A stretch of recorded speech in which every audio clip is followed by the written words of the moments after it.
You're watching the Legal Breakdown. So, Glenn, this is our first episode since the clown car that is this new Republican House majority has taken control of the House. One of the demands in the new Congress's rules package is that there's going to be a separate committee under the Judiciary Committee that would have oversight of all ongoing federal investigations, meaning that this thing's got Jim Jordan's fingerprints all over it. That would obviously include the ongoing special counsel investigation into Trump. So first, what do they expect to be able to do with this, like best case scenario? And second, would it hold up if and when it's challenged?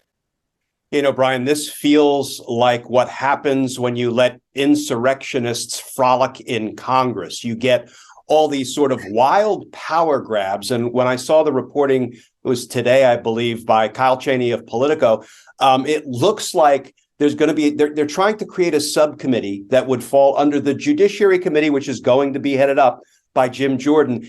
And what that committee is seeking to do is to conduct oversight into all pending Department of Justice criminal investigations. Sounds to me like that would probably be really helpful to the insurrectionists in Congress, particularly the ones who requested pardons from Donald Trump for their involvement in the insurrection, the Matt Gaetz, the Marjorie Taylor Greenes, the Scott Perrys, the Andy Biggs. I mean, can't you see those people wanting to poke their nose under the Department of Justice tent to see what kind of criminal investigations might be up and running? But this, to me, feels like a separation of powers issue. I mean, it really is kind of absurd for a congressional committee to believe it could sort of pull back the curtains on ongoing Department of Justice criminal investigations, particularly when people like former President Trump are being criminally investigated, and when any number of members of Congress might themselves be under investigation. So, you know, Jim Jordan can kind of do his unlevel best to try to push through this rules package and to try to sort of seize this power for one of his committees.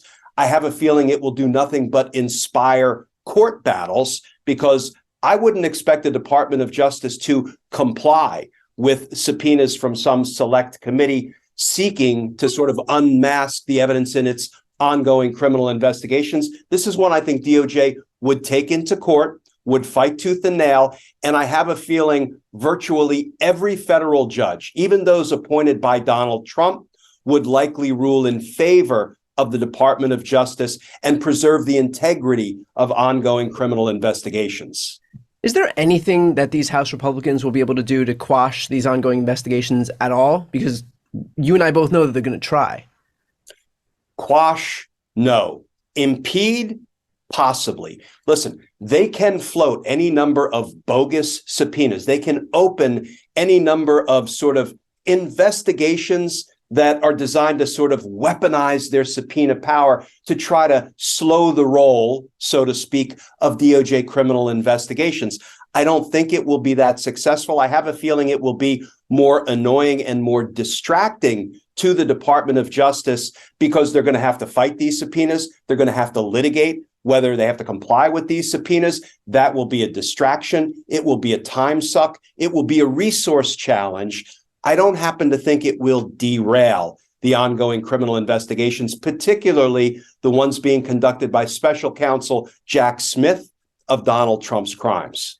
Now, if they get these things into, in front of a grand jury, then the part where the DOJ would be impeded wouldn't really matter anyway, because the investigation part of this would be finished. And so isn't that more motivation to finish up the investigating part and get it into the courtroom so that they don't have to worry about being impeded by these House Republicans? Yeah, Brian, there would be so much value in an actual criminal indictment of Donald Trump, because it would actually put a stop to a lot of what I call Donald Trump's reindeer games, his distracting, bogus civil suits that he filed, like the one he filed regarding the documents review and getting the special master appointed. All of that was a distracting sideshow, but it did slow the DOJ investigation into the Mar-a-Lago documents crimes, at least to some degree. Once you are a criminal defendant in court, people might not know this, but Gone are the days of a defendant being able to appeal issue after issue and ruling after ruling and slow the process down. That's available in civil litigation, in lawsuits, like when Donald Trump was trying to get this special master thing implemented to review the documents that he had stole from the federal government and unlawfully concealed at Mar-a-Lago. But you can't take these what are called interlocutory appeals, these serial appeals of each and every ruling once you are a criminal defendant. Virtually the only time you get to appeal anything as a criminal defendant is after you've gone to trial, been convicted, and been sentenced. Then it's your time to appeal. So there are so many added advantages to the Department of Justice finally moving to the next stage and criminally indicting Donald Trump. Now, you mentioned before Jack Smith. We do have some movement as far as the special counsel is concerned. Can you bring us up to date on that? Yeah, a couple of developments. One, Jack Smith is back in the United States. He was over in Europe recovering from what was described as a biking accident. I do know he's a hardcore athlete, including, I believe, triathlete, and he is now back in the United States. I will say the Department of Justice has been very tight-lipped about when he came back and where he is setting up shop. But let's remember, he was appointed only about 7 weeks ago now, on November 18th. And within the first week, even though he was over in Europe recovering, he had already filed something in that Mar-a-Lago documents civil litigation. So he has been working through whatever period of recovery he has had to deal with. He is now back in the United States. He's here full time. He has added a couple of really important, aggressive, experienced public corruption prosecutors to his team, a gentleman named Raymond Holzer. Mr. Holzer was a former head of the Department of Justice Public Integrity Section, just as was Jack Smith. He also headed up the DOJ's Public Integrity Section. And these are some pretty heavy-hitting assignments that these men held over their time with the Department of Justice. He added a second experienced prosecutor, a gentleman by the name of David Harbach. Some of his experience includes being part of the prosecution team of Senator John Edwards, Democratic senator who was also running for president. He was tried for some campaign finance violations. David Harbach also was involved in the prosecution of a Republican, Virginia Governor Bob McDonnell, tried that case to a conviction, even though ultimately the Supreme Court overturned it because they weren't so crazy about DOJ going hard after political corruption. That's my spin on it. But they tried to cut back DOJ's ability to go after politicians who are engaged in some finance shenanigans. I would call them finance crimes.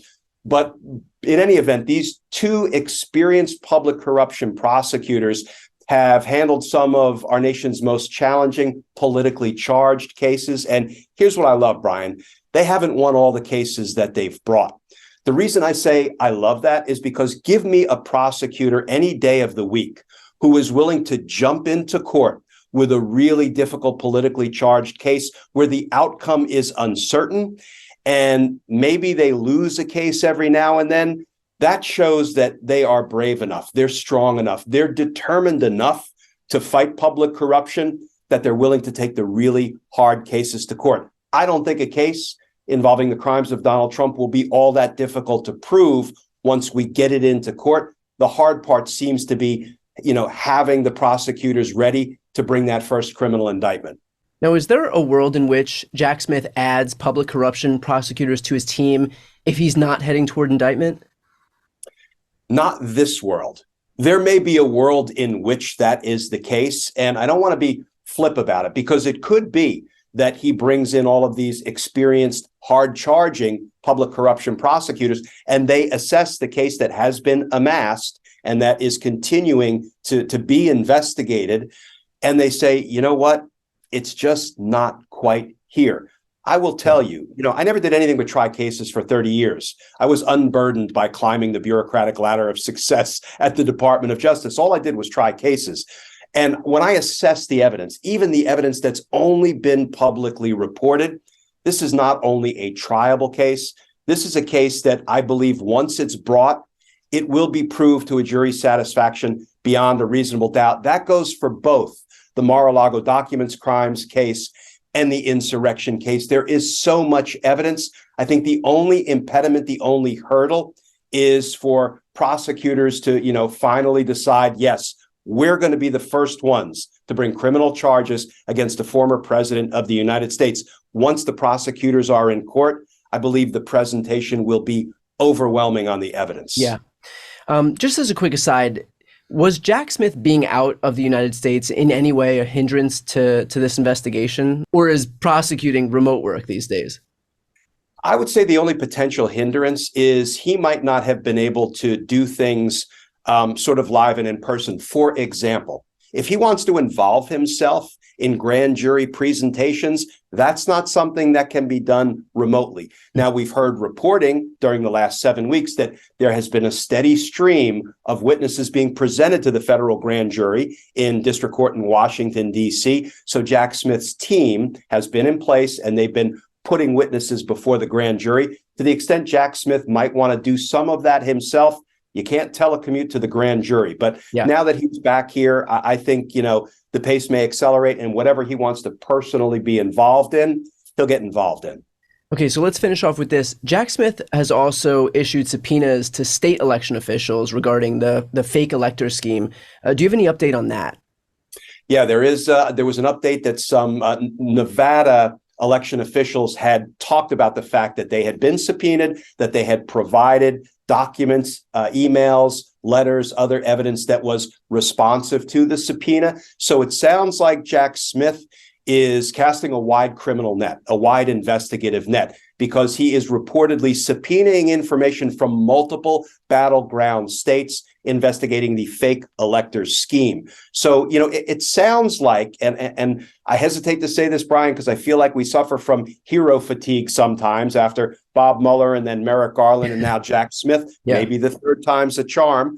But I feel like he's probably the right man for the job. He's assembling a really strong, experienced team, and he's casting a wide net. All of that in combination gives me hope and optimism that we're going to get there. You saying third time's a charm gives me flashbacks to our 15th vote to pick a speaker here in this latest election in the House. So hopefully it doesn't take that many times. Hopefully we can get it in 3 this time. So with that said, Glenn, thank you for taking the time. If anybody watching wants to keep up on legal news, make sure to follow both of these channels. The links are right here on the screen. I'm Brian Tyler Cohen. And I'm Glenn Kirshner. You're watching The Legal Breakdown.